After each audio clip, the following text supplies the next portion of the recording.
Il y a longtemps, dans un pays appelé Galilée, vivait un homme nommé Jésus.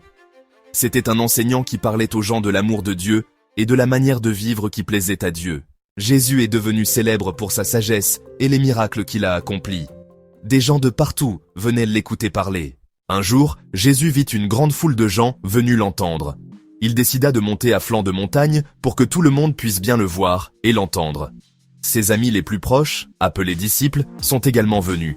C'est ici que Jésus donna l'un de ses enseignements les plus célèbres, appelé le Sermon sur la montagne. Jésus commença son sermon par quelque chose appelé les béatitudes.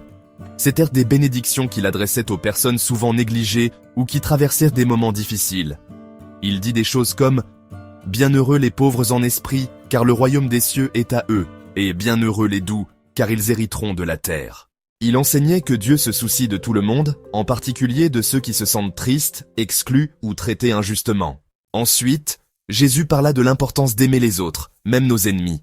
Il dit qu'au lieu de nous venger des gens qui nous ont blessés, nous devrions être gentils et leur pardonner.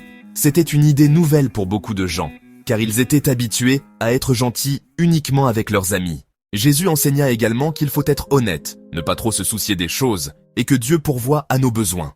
Il parle de l'importance de ne pas juger les autres et de traiter les gens comme nous souhaitons être traités, ce qu'on appelle la règle d'or.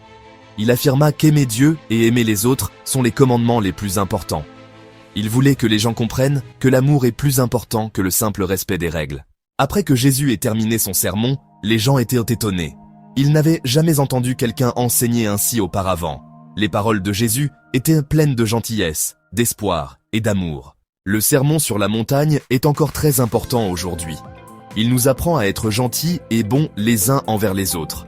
Il nous montre qu'être humble, attentionné et aimant est ce qui nous rend vraiment heureux et nous rapproche de Dieu.